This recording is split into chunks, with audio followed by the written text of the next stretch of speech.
Okay, we're recording. It is Groundhog Day. It feels that way, that's for sure. Okay, so tell me how you've been besides sick. Have you guys started your marriage counseling? Well, that unfortunately, it sounds like the counselor's not going to be covered. It's going to be too expensive. I just found out yesterday. So I'm kind of at square one with that. Okay, well, keep on looking for something that is codependency specializes in codependency. Yeah. That's the goal, because that's truly what you're dealing with here. Yeah. So even have you found any group settings, like self-help group settings? No, and it's funny because it's funny how things appear to go away, but I know they're still under the surface, so everything seems fine at the moment. Oh yeah, but nothing's really been done or changed. Right. Yeah, just kind of the outside environment has become less stressful. Mm-hmm. So I just have to keep up with that anyway, so that we can at least, while we're not in flames, look at the issues. Mm-hmm. So I can look at the different group settings. I would. Well, is he basically, is this the strategy of it fizzling away? It'll go away. I kind of, I think he probably would hope so. So you need to be a little bit more persistent, Yeah, I'm gonna look at that list. I would. Of psychiatrist or psychologist again, and just keep going with that. So I will get on that today. Yeah, yesterday I found out that for some reason I didn't know before, but yeah, I don't know exactly what happened there. Okay, well, keep on going as if it's just you're starting over. Yeah. So that we just have to keep going with. I feel like I had a really big breakthrough. In fact, I'm pretty sure I did. Tell me about it. I found out that it's I found out my sister, who I barely ever see, managed to lose a whole bunch of weight.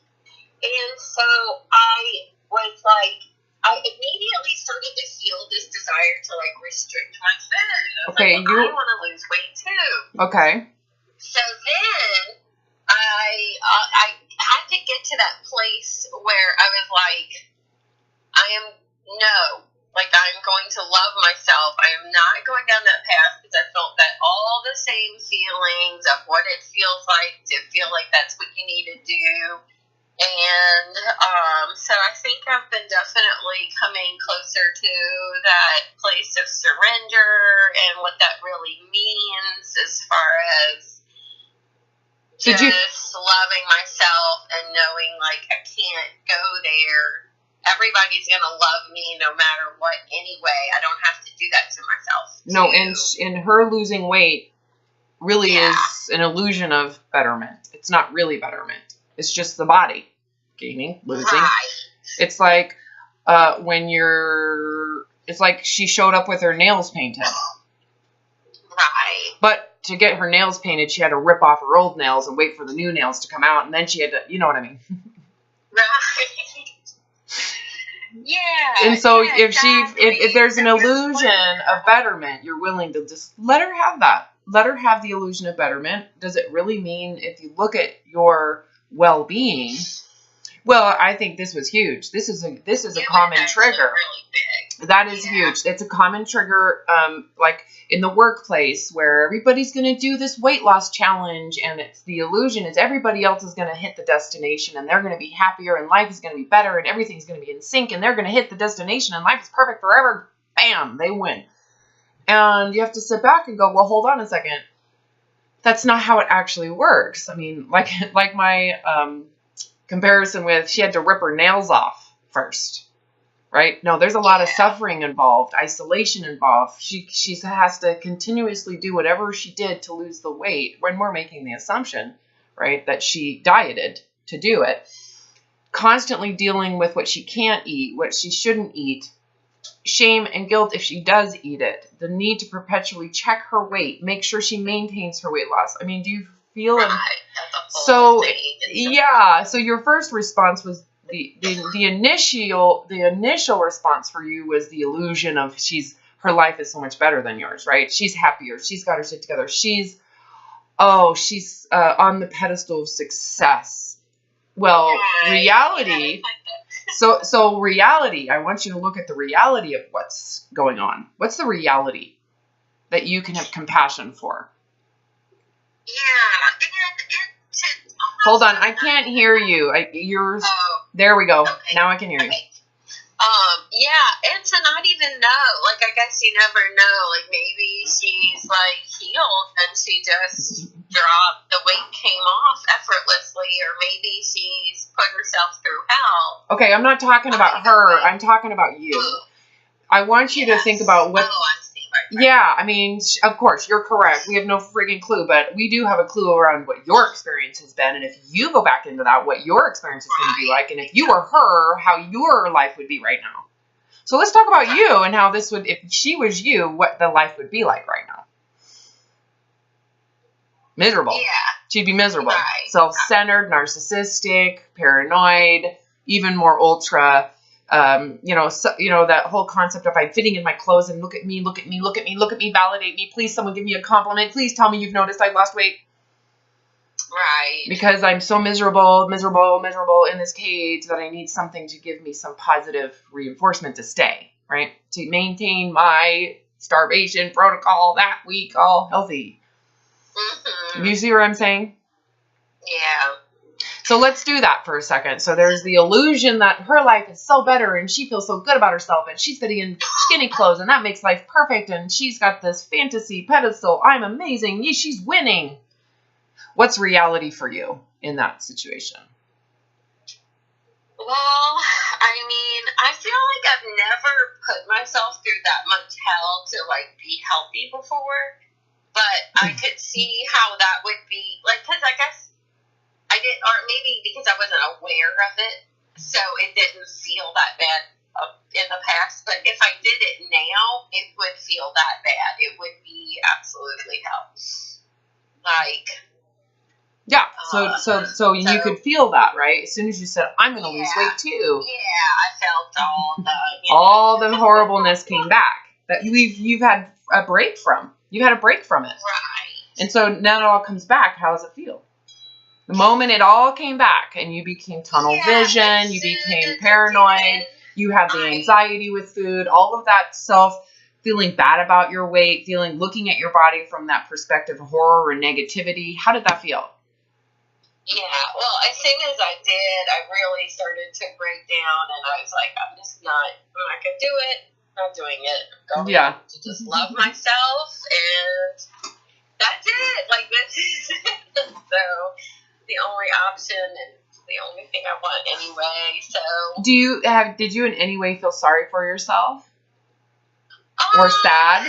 No, actually, I almost feel like if I ever did begin to lose weight, I would be so thankful. Like, it's almost like, I don't want to call it like an evil curse, but it's like this thing that I think I would just be so thankful to not be that whole mindset of that being the slave. Like, I definitely get that and just...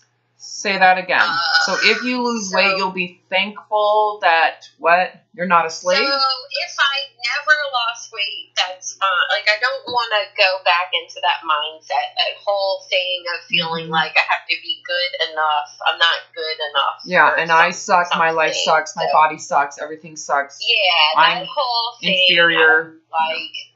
So whether I ever did or did not lose weight, I just know that, I was thinking that if I ever did, I would be thankful that I'm not in that mindset. Like, that would have to be there as well. Yeah, all the way around. It's not just losing weight. It's thankful you don't have the mindset if you got fatter. Thankful you don't have the mindset if you stay the same. Thankful that you don't have that mindset if you lose. Thankful that you don't have that mindset if you lose and then regain somehow. Really, it's a matter of it being indifferent and actually not caring. Would you agree here in terms of this body image and this illusion and fantasy and the narcissism that's at the core of all of this? Isn't the goal in terms of your recovery is not caring, that it doesn't hold importance in your mind anymore? Because if it holds importance, whether you're thinner or fatter or anything in between, if it holds importance, how does that manifest with your relationship with food? Not just the relationship with you, your perception of life, but how you project that onto food. Right. You're measurable. That's the whole lack. So yeah, and even if you did lose weight, that you're still held hostage to the concept that you have gained. So you're attaching some illusion of gain. So if you attach to the illusion of gain, if you lose weight, how does that manifest in reality? Paranoia, self-centeredness, having to maintain and keep it, defend it, right? Yeah. So it's almost worse. And I feel like that's the whole concept of control versus just the surrender. Yeah, you're not accepting reality. You're accepting an illusion of what you think reality should be. And so... And then trying to control it. Yeah, and then try to keeping it, get it, and control it. Exactly. So that controllingness is really a symptom of someone who is feeling... a negative sense of self alone, right? Like you are negative about who you are without anything, right? And sometimes, where does that come from? Well, yeah, and I guess like you mean the where do you think that comes from? The aloneness within yourself, that you are inherently flawed and suck. Alone, like just you alone are a negative bad person.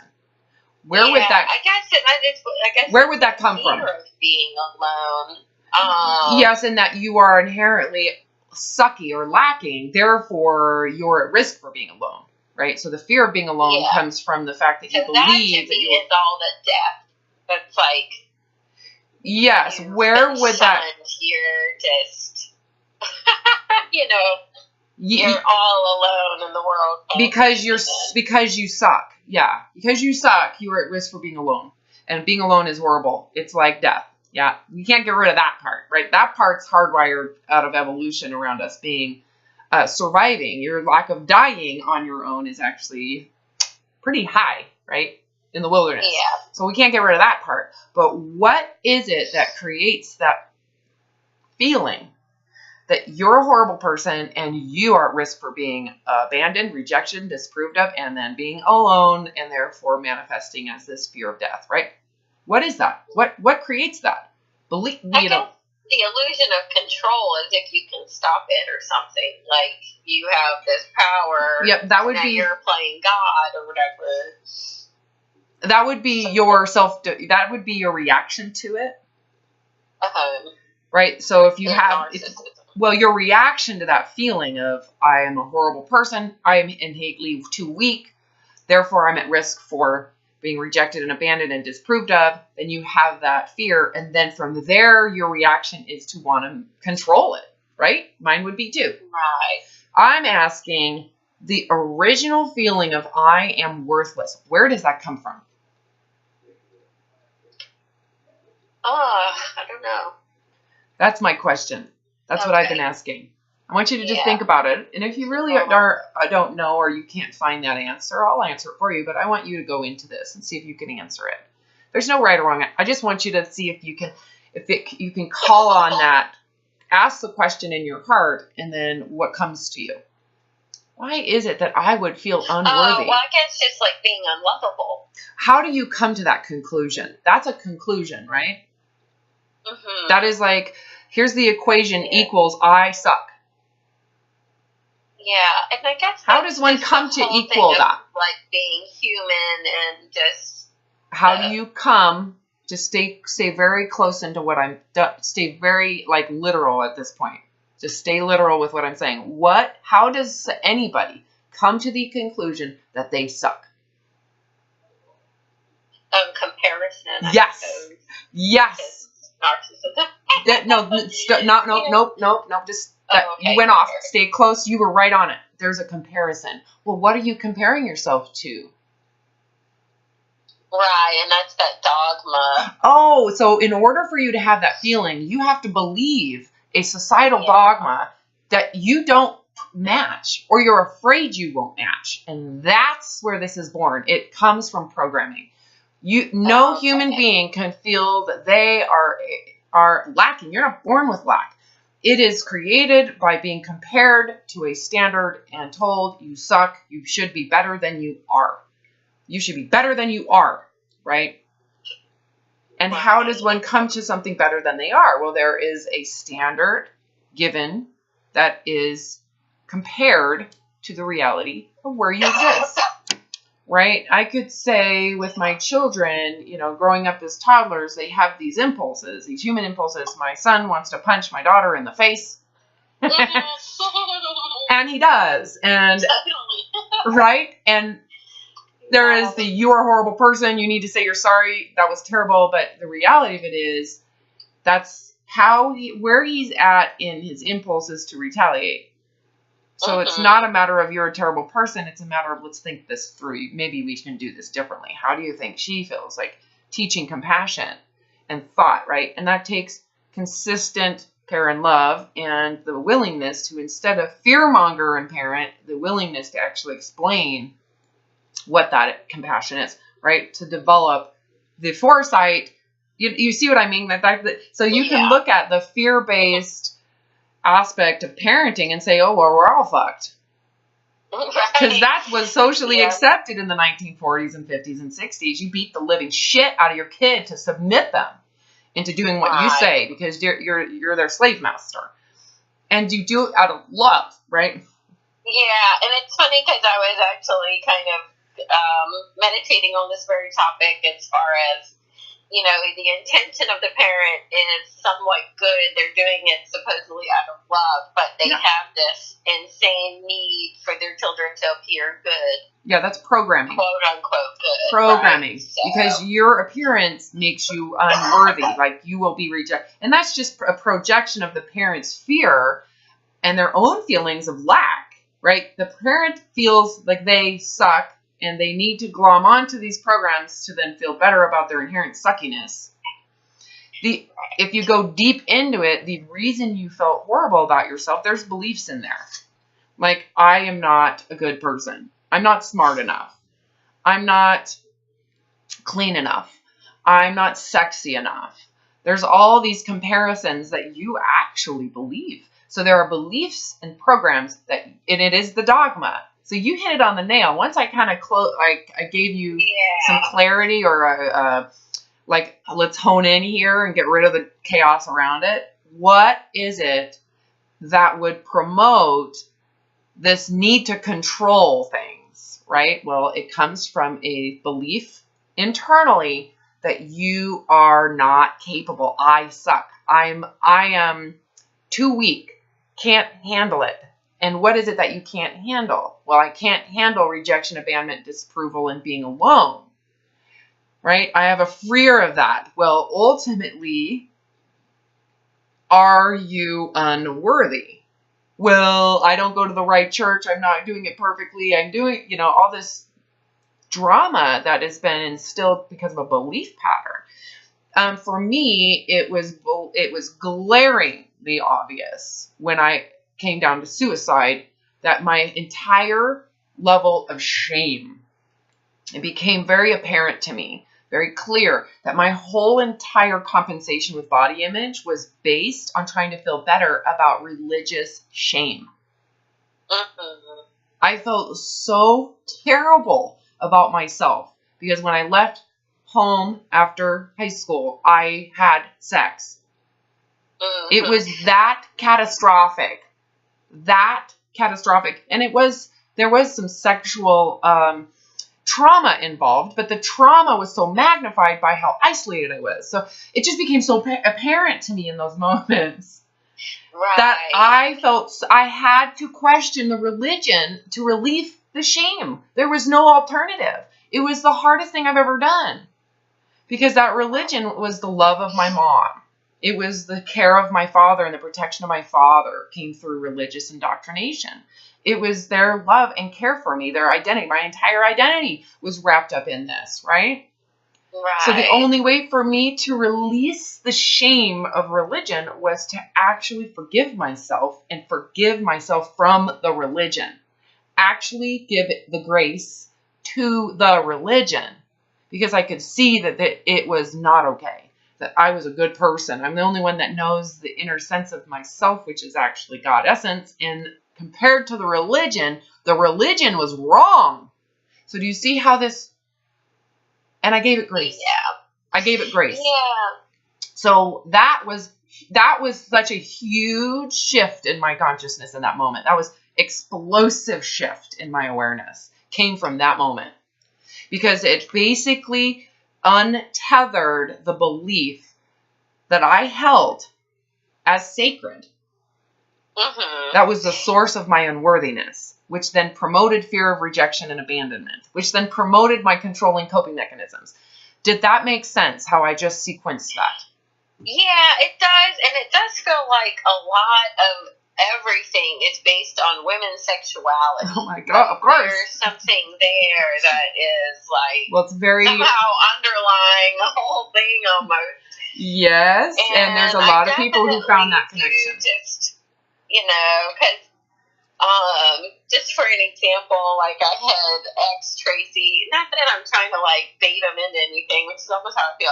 I'm like, why do you love me? And he's like, I love your eyes. I love your smile. Well, that sucks. I love how kind you are. Okay, that's and nice. I was like, yeah. But he listed a bunch of physical things. I was like, well, does he see just me in the reflection of my body? Like, well, body image is based on that. The whole thing of the whole having a body, and does that person still love you at the core, or can they even see you? Well, if he can't, I will tell you what I'm aware of, okay? And I can't go beyond that. From my own understanding of my own projection onto others, when I didn't have an understanding of myself, what I loved in others was their religiosity, because that's what I knew of myself. I couldn't actually grasp loving the soul of another because I was empty as a soul. I was religious, though. And so my sense of safety came from not just are they Christian religious people, which means they're safe people, and that feels like love, but the body image as well, because that was really quite dominant in terms of how we controlled our purity, right? The dress codes. Right. The sexual codes, right? Controlling yourself and all that. And so to me, that was seen, and I believed the symbolism around it, which can manifest from the narcotic hedonic area of the brain. So when I, that person is the same religion as me, now they're attractive. Okay. So what he might be doing, because he may not have that sense of wholeness within himself, he might be projecting his belief systems on you that you meet. So you are potentially meeting some body image standard of his. The other thing is his answers might be what he thinks you want to hear. Mm-hmm. He might be just trying to conform to what he thinks makes you feel good about yourself. Okay, for example, my husband loves jiu-jitsu. He's so into it right now. He's about to get his blue belt, so he's been working his ass off for like 2 years to move up belts. He also is obsessed with college football. He's an engineer, okay, so he's got these personnel. He's like, organized, and everything is his place, and he has schedules. And so imagine if I said to him, here's why I love you. I love that you're going to be a blue belt in jiu-jitsu. I love that you are so organized. Right. Those are really superficial, kind of artificial concepts that are very human, and what makes him special, right? Like in his mind, that's what he loves. That's what he's enjoying. I don't love those things, but what I do love about him is that he has found whatever it is that brings him joy. I love that he's willing to pursue joy.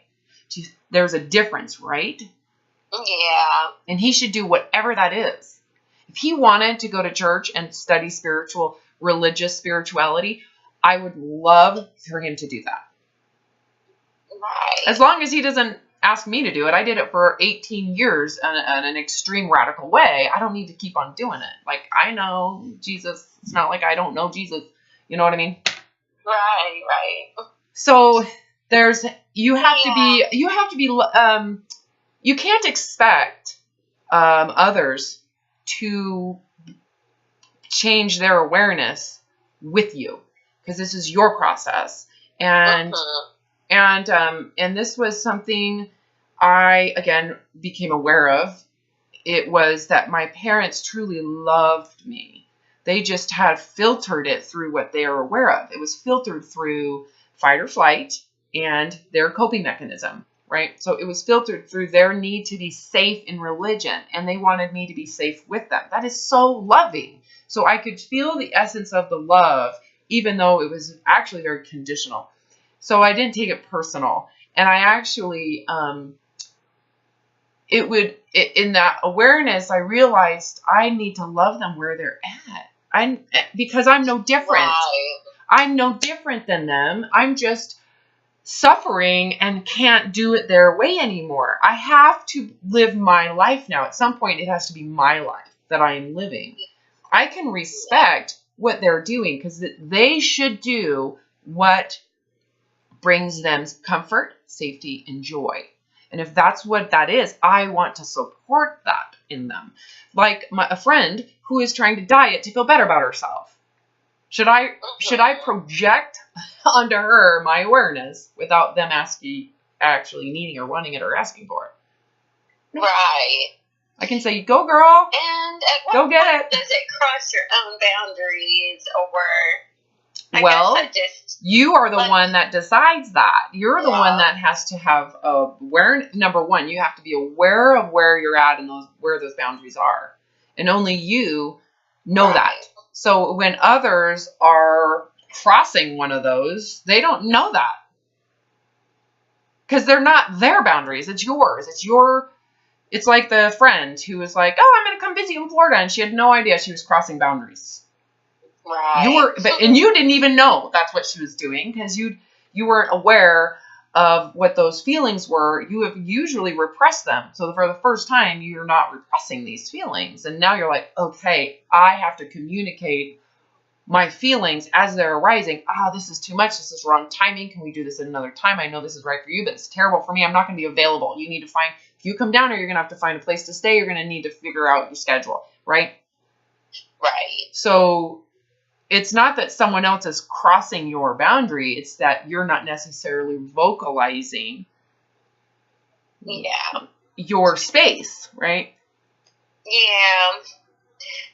But because we have a family together, and so we have all these things we've created. Yeah, and it's complicated. As I'm growing, I feel like I should allow him the space, possibly, to come into it. Or not, but either way, like, not to just break everything up just because I feel like we're not at the same level of awareness. Yeah, I would agree. You really need to look at, so here's what I did, and that's really, I can only recommend this. I went into my own, because I had eloped with my husband, and I was insane. I was literally suicidal. I would probably have been diagnosed manic or some type of horrible psychological illness at the time when I married my current husband. I didn't even know him. We were like together for 6 months. He was nice to me, and that's all I knew. Okay? So you can imagine when I come out of this, I'm like, holy shit. I'm married to this person. I left a full ride scholarship, and I'm now in a state at this other school, and oh my God. I have to go into my heart and start over. So I have to open myself to the vulnerability that I might not really love this person. I might not really want to live the rest of my life with this person. This might have been a huge mistake I made under mental illness conditions. So I had to, and this was very, very intimate with myself. I had to be very intimate with myself. And this is not easy, but you have to be willing to tell yourself the truth. Ask the hard questions. and tell yourself the truth. In essence, I'm asking you the hard questions, and your responsibility is to tell yourself the truth. So, and I can't answer those questions for you. I'm just saying you need to ask yourself these questions, right? This is where a lot of people have dissonance with the work that I do. So I had to ask myself, do I really love this person? And do I want to spend the rest of my life with him? Was this a big mistake? And I had to allow the emotion of the truth to come to me. So I was prepared for the answer to be, no, this was a mistake. I don't want to be with this person. And I had to be willfully ready to do whatever legal work needed to happen, pick up my bags and pay for myself to get across the country at 21 years old and have zero and nothing. I had nothing to do it, to call my parents and be like, this was a mistake, to admit that I had made a mistake, where everybody, when we got married, was like, this is a huge mistake. I had to have the humility to admit it, not just to myself, but to everybody that I needed help from. I went into that. What I will lose when I admit the truth, or I allow the truth to come forward. Fortunately for me, my answer was, I do love him. I really do. There's so much I love about him and this relationship. So the next thing I had to open myself up to was, but I need to leave. I'm out. I got to go. This is not healthy for me. I do not want to be here. I'm only here to please him. I don't want to be here. Right. And you've gone through some of this. The next step was, if I do this, he might not love me because I'm no longer complying to what he wants. So this is going to change the dynamic of this relationship. Yeah. And if he liked the fact that I was compliant, this may end. If he loved my compliance, not me, this relationship will end. And I have to be okay with that. If he truly actually loves the essence of me, he will support me. And we are both have to be open to what will happen. Yeah. So, with that said, I do feel like he's been very supportive and accepting of everything. I would agree. He's been very vulnerable. He's been extremely vulnerable with you. And it's hard because he doesn't really, really understand this experience you're having. And so he's just having to do it blindly and sit back. And the last thing you should do is criticize and be sitting here criticizing and judging him. We just need to accept where he's at. And do you really love him, or do you need to love him at a different level? I mean, so do you love, what do you love about him? And maybe you need to ask yourself that. Why are you asking, what do you love about him? And do you really love him? Have you even asked yourself that question? Do you truly, would you marry this person again if given, and that was something else I asked. Would I marry him again? And my answer was, actually, I think the answer is yes. Yeah. I had to be prepared for no. Yeah. You got to ask yourself this. Because there's an essence I wonder about if him. he's saying it just because he thinks that's what I want to hear. Well, like he feels that he's helping my self-esteem, or I don't know. Well, there's that codependency, right? So to me, some of that is, he's clearly wants to maintain this relationship. The question is, I want to ask you, do you really love him, and do you want this marriage to work? What feels better? If we could end it, how does that feel? If you were to be able to, do you love him and want to maintain a relationship with him? Yeah, I do. Okay. I really do, right. Okay, and you're telling yourself the truth. So, are you telling yourself the truth? From everything, I feel like I've done so much soul searching, and that's the answer that's coming. Is it coming from the heart, or is it coming from the mind? So, is it coming from the heart, or is it coming from the mind? Yeah, and I do feel like it's coming from the heart. Okay, so at that point, if he is the way he is, in the state he is, you're committed to him, whether you get divorced or not. Yeah. You love him.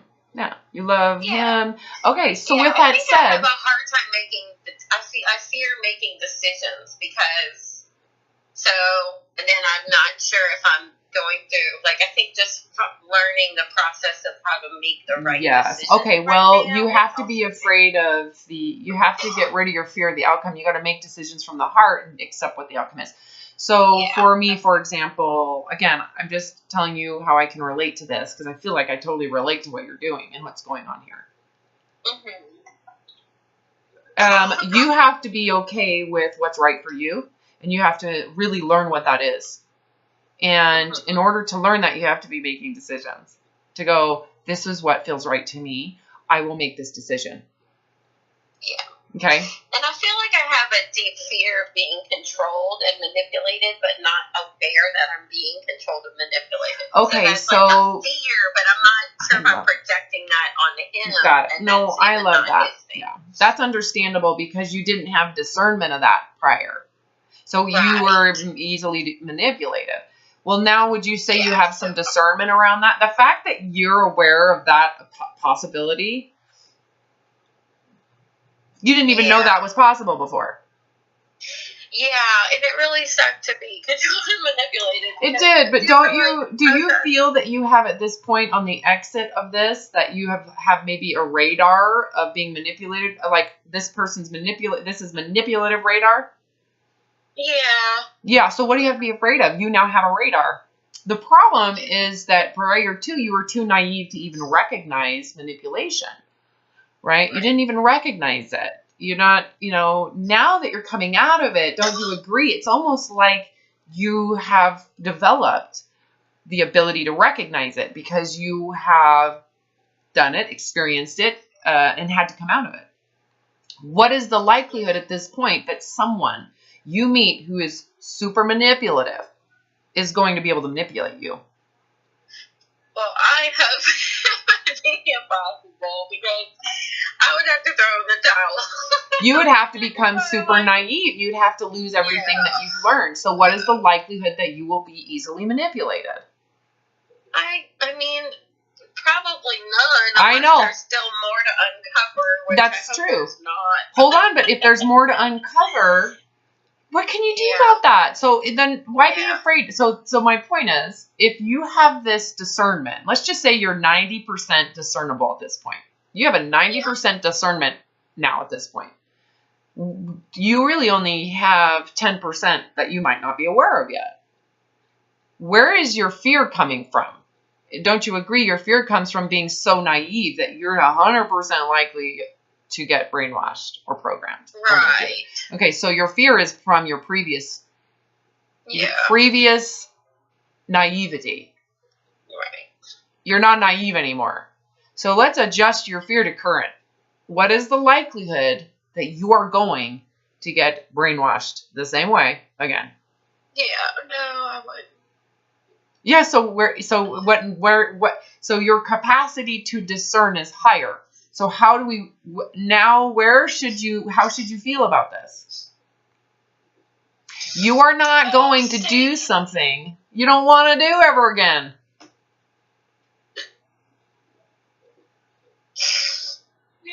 This hitting a chord? Yeah, it's definitely. It feels good.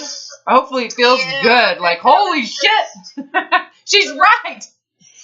What am I afraid of? Vocalize that fear because I realized that I was just really scared of that. So. Well, because it was so miserable for you. And you have to, a great example of your development here is how you responded to your friend who basically just came over, right?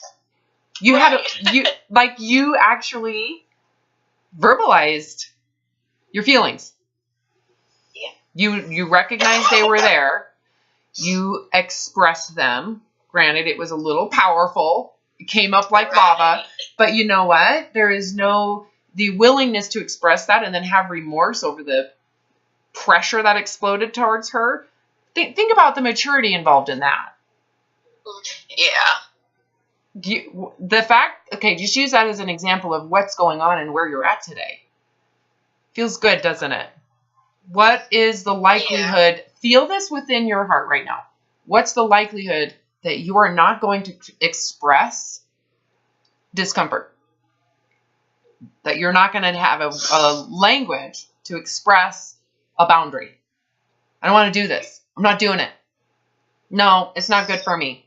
It doesn't even have to be mean. You can just say, yeah, that I'm going to stay home. I don't want to go out tonight. You know, like just expressing it. Like, Yeah. what is the likelihood you're going to do something to gratify someone else at the cost of your well-being? Yeah, I can see that. I am aware now where my boundaries are. Yeah, you have evolved. So, you have it. What you should feel is I have a capacity to hold my boundaries. And that's where you didn't have discernment or sense of before. You just gave everybody authority. Everybody else has authority. So will you ever do that again? No. So where does the fear that you're holding coming from? The fear that you will give away authority. That's where that fear comes from. Yeah. And I think I always saw even even though it's so wrong to be controlling, there's always that part of that individual that was tormented, that you know that they're only doing it out of this, and then you connect to that part of them, despite your own boundaries. And so I can see how I was always getting wrapped up in how other people were feeling. Yeah. And then you would adjust and adapt everything to them without considering its impact on your well-being. Yeah. It's almost like you gave them your soul. You gave them life and your soul. And they took it. Right. Yeah. And now what's the I go to likelihood, because what that is in direct relation to is where your fear, the magnitude of fear that you carry, and the reality of what is probable now. What's the probability that you're going to do that ever again?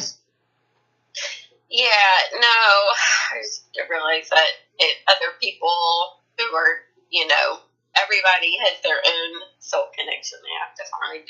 And you won't take responsibility for it. So if you got it, and so when you meet someone like that, you'll have compassion. You're going to go, oh, they are creating their own misery. Right. They'll figure this out. They're going to have to figure this out. And someone else is going to come to their rescue. Oh my God, I'm going to be their defense. And you're going to go, oh man, they're going to figure this out eventually. Yeah. What do you have to be afraid of at this point, knowing that have you learned your lesson being a rescue? Yeah. And I can see how, I can stay within my own boundaries, of course. And they keep me safe. Right? You are no longer going to play that game, no matter what. There is a point at which you adapt. Like, there's sometimes my husband has a stronger opinion about a situation than I do, and I don't care. I can go watch his movie. I literally don't care. But if I have a feeling like, no, I don't want to go to that movie. I don't know. I'm not going. You can go. I don't want to take that away from you. I'm just going to go into a different movie. So do you see how you live? Yeah. There's an autonomy, even though you still love each other. Yeah. Like that's finding the worth in both persons' feelings and allowing both of you to have those feelings. You don't have to have the same feelings. Yeah, and I can see for me, it's almost, if I could stop giving my soul up to be, do that thing, then I don't even think the other person, they would adapt, they would be okay. And I could go do that thing that I want to do, and it would be fine. So It's really just me who has to say, that is afraid of your own. Yeah. And so when we get rid of this fear, so the example I used is how I had to be willing to say, Mark, I got to leave. I can't stay here with you. I got to go back to Boise State. I love you. I want to be with you. I want to stay married to you. I got to go. And I'm willing to call you as much as I can and be with you, but I can't be here, and the exposure of that to him and the willingness for him to either reject me or have compassion for me, I had to be open to all of it. So your willingness to say, you know what, I don't want to go to that movie. You can. Right. I'm not telling you you can't. Whatever it is that I want to do. Yeah. Like, that's what I want to do. So, pause a second. Yeah. So if his response or a friend's response is, what is wrong with you? No. Now, then I know. Now you have decisions that you need to make, which is, if you don't honor what is right for me, this might not be a healthy relationship. You might want to, he needs to find someone who will accommodate to those things that he needs to feel safe. Yeah. Does that make sense? And I need to assert myself first before I would even know. Yeah, exactly. You're not even giving him a chance to actually love who you are. But this comes from you got to learn for yourself who you are, right? To actually have those boundaries. And that's something that is really important to become aware of. If you don't know your own self, if you're not self-aware, without all the programming, right? Not programming aware. We're talking self-aware. Right. How can you even relate to another human being? Because you're not relating them with your own awareness. You're relating to them with some concept. Mm-hmm. I don't know if that makes sense. So I knew for me, how do I even know I love this person if I don't even know with myself who I am? Yeah. I don't even have a love of my own. So it's still then a codependency, basically. Yeah. So know who you are. As you're developing like a sense of your own, like, I don't like scary movies. I really don't like, these are feelings. This is me, and it has nothing to do with anybody else's opinion. It's just a feel from my heart, if he can't accept those feelings, like he doesn't like them, well, then he doesn't really love you. Yeah. I just don't think he would be that way. I understand. But the willingness, you have to go into the fear of that for you to be willing to express those feelings that have nothing to do with him. They're not anti-him. They're not against him or any. It's just the truth of what's from within, right? Yeah. For me, everything was brainwashed. Everything was programmed. My language, my politics, everything was programmed from a very, very young age. Right. It's so predictable, right? Yeah. What my beliefs would be. It's like, okay. So then I had to kind of start with nothing. I had nothing. I was so hollow. I felt like a toddler. Like, I don't even know what my favorite color is. So the essence of like what I was presenting to my spouse, up until that point, it was like whatever he was. I presented what he was because I didn't know any different. So the willingness to just present what I feel inside to him required that I was willing to be rejected and abandoned and left. Mm-hmm. And the willfulness to do it with my parents, who are the ones who had indoctrinated me with their own indoctrinated self, right? To just be like, I'm a real human being and these are my real human feelings, and if I'm a horrible person, so be it. So that's what I'm describing is the fear underneath it all. And the truth of the matter is, guess who loved me and loved my husband, my mom? She was so gracious around it all. Oh, right. Yeah. Oh, you know what I mean? Like, it was all in my head. Yeah. Or you gave her the opportunity to change. You got it. Even presenting her. Correct. That there's an alternative. There's an alternative. Like, I'm a good person. And even if it scares her, she can actually be presented with the alternative. And it's up to her to have her own thoughts about it. It's not mine. Yeah. What you just said was so truthful. You just said the opportunity for her to feel and see a difference other than what she knew. I mean, that almost brought me to tears, what you just said, because it is so true. Yeah. This is like my in-laws. They are radically political, like my parents were religious. It is their religion. Oh, okay. And I refuse to go back to that. I've been there. Yeah. So being like having feelings that are mine, right? Mm-hmm. Is very threatening. Yeah. Not to me. Right? Yeah. The thing is, I've been through they don't. I've been through this before with my parents and their religious indoctrination and that political positionality, right? So I'm giving them an opportunity to see that their fears and what is being brainwashed for them to think about someone that isn't radicalized might be wrong. It might be wrong. I'm a good person. I'm caring. I'm loving. I take care of them. I do what they, even though they despise and they say horrible things and have done some pretty nasty criticisms, right? That are irrelevant to reality. It's all based on what they're being programmed to think of people who think differently. Yeah. Did that make sense, what I just said? Yeah, I get just the whole way that people are so controlled by their minds. Programming. Yeah, programming. They had just the whole heart concept is like very threatening. Not even there. Well, because there's no controllingness around the heart. There's no programming around the heart. It just is. It's kind of like using an intrinsic compass rather than a mentally constructed compass that someone fear-based you into just following out of some concept, right? Yeah. So people who live from the heart are seen as dumb. Right. I know. And I'm okay with that, right? Because I've thought that before too. Yeah. So you give it grace. Yeah. Switching over, it is like switching a new paradigm, and to me, it's like the abundance table. So correct. The heart is like there's no lack. No, you can lean on it too. It's always you can lean on it, and it's like why it makes you wonder why anybody would live well. You can understand why someone would be so mentally controlled. It's because they're getting gratification out of their survival mechanism is getting a sense of safety from it. So that's understandable, even though it's extremely dangerous, right? There's a lot of danger involved in that state of mind. It's actually very, very dangerous. It's like a snake.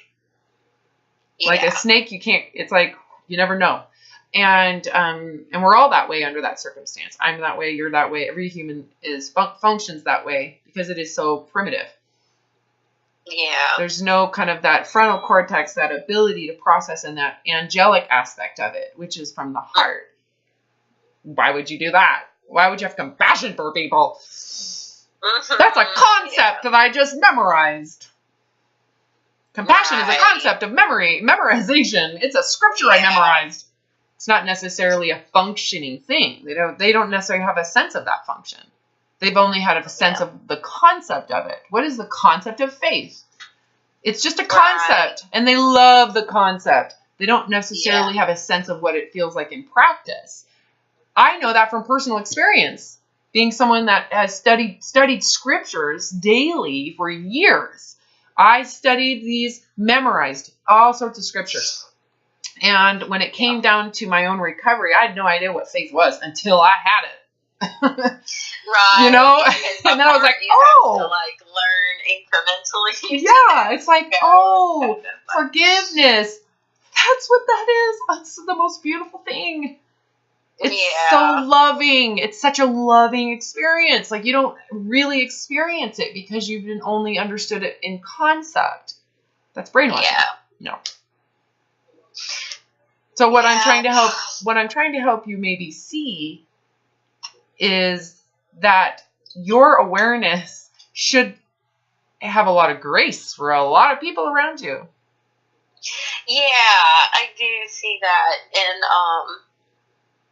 for sure. It is, So you have to know your boundaries. You have to know yourself from the inside, and you have to allow people to experience that with you and give them a grace period to adjust. Right. Because you can look at your relationships with your kids, with your parents. Everything has been adjusted to you being the person that adapts and just conforms. So it's going to be hard for them if you're no longer doing that. They have to have an adjustment period, and you have to give them the freedom to make choices. Yeah. Yeah. I feel really good about that. because it never felt good, the whole concept. You always hear some people say you just cut people out of your life, like, but then it's like there's no responsibility for how you may have contributed, and there's no grace, you know, so it just feels so harsh to just say, I'm done with you. That's the answer, is to just cut everybody out. Yeah. No, like, and that just feels really wrong. Well, and but cold. You hear a lot of people say that, even in like the spiritual quote unquote community. Well, people that are highly toxic and manipulative, like extreme radical narcissistic kind of like dark, and that cold rock, right, the gray rock, where you kind of have to, if you open yourself up, they're going to hurt you, they're going to do everything they can to damage you. Even if you say it's been great, they're going to say something or do something to cause a lot of drama. And in that case, do you really need to no, but in general, you just don't participate in the drama. Like, I have friends who I do not bring in close because they're like the snakes that are in that state of mind, and I don't want to participate. So the lack of participation changes how we are, the dynamics of our relationship. I don't have to leave the relationship and be cold and like uncompassionate. I just have boundaries that I don't adjust so that they're comfortable. Yeah. So it's it changes the friendship naturally, or it's, it changes the dynamic. Yeah. It doesn't require that you completely cold out. Yeah. It just means that I'm going to be truthful from who I am. I'm going to be truthful, and they can adjust if they want to. It's giving them the freedom to do what they want with it. Make sense? It was like, here's my integrity. Here's what I need to do. I am giving my husband the freedom to leave me if that's what he needs to do for himself. Yeah. And I can see how people can judge too quickly, possibly. Like, you really want to kind of like really, I don't know, figure out first what your end is before you just assume that the other person is. I would agree completely. A snake in the garden. Right? You have to truly understand yourself, learn what that is. Yeah. And one thing too that I think is incredibly important is really, really know your integrity. What is your intention here? Are you trying to hurt people, or are you just trying to live your life in an integrous way, in a loving way, or in a way that's authentic, so someone can take it and construe it and say you're selfish and you're a piece of shit, and they can think what they want with it, because not one person on this planet, I don't know, your mom doesn't know, your dad doesn't know, no one on this planet knows, your husband doesn't even know what is right for you. Only you know that, because you're the only one experiencing this life as you, right? Yeah. So you have to honor what that is. And if someone doesn't want you to do what's right for you, that's kind of it doesn't require much work, right? Yeah. To adjust the relationship. The fact that they don't honor what you're saying is right for you is really, now it's their problem. Yeah. It's not yours. Yeah. It's just like coming out of the closet as a real person and letting people have what they think with you. You don't need to defend yourself, because no one really understands what's right for you. And what's right for you in them might feel wrong. Mm-hmm. And that's okay. It's so good to have clarity around this whole thing. And I think that's one of the things, even within the past week and this conversation, it's like it's all kind of becoming sort of like crystallized in how to do it. And that's when it's all foggy. Oh, it's hard because you're easy to manipulate. When it's foggy, it's hard to discern, and it's easy to be controlled. And that's where you knew, I can't be that way. I can't do that. I have to get my bearings because I'm losing my shit. Yeah. Now you're getting your bearings, and now it's easy to say, I gotta understand who I am, so I can present it to the people I do actually love and care about. Yeah. And let them from there make their decisions for themselves. Yeah. And it's kind of funny, too, because as you get older, let's say the last time you felt like you knew yourself was in your early 20s, when you just, had this idea And then you're older and you're like, well, do I really want the same things as I wanted before? You know, the whole concept of what do I want from this phase in my life? I'm sure it's much different. Well, your current wisdom, yeah. Because and this is what's going to happen for the rest of your life is you learn from experience. And the goal is that I call it updating your hard drive as you learn. The goal is that you don't stockpile wisdom, but don't use it. Right. That you actually become wise and use the wisdom. It's a kind of like a active, dynamic, like I call it live. You're living life live. There's no pause. There's no rewind. You are living it live. And the way you do it is with your current wisdom. And you have to always bring that forward and reconcile. I call it a reconciliation where it's like, okay, what did I learn? Let's start moving forward. Everything I'm learning, I'm adapting to right now. If I knew what I knew yesterday, I would do it today. And I'm doing it today. I'm not going to wait with guilt and shame and guilt and judge myself for not knowing until now. I will adjust today to this current awareness. Yeah. And give myself grace for what I don't know yet. Because there's a lot I don't know yet, right? So you and I are equals. Right. We're all doing the same thing, right? It's just... Cool. You learn that by giving yourself grace from all of the programming, that there is nothing to be ashamed of. There's nothing literally to be ashamed of. Nothing. Like it. Right. Very good. Yeah.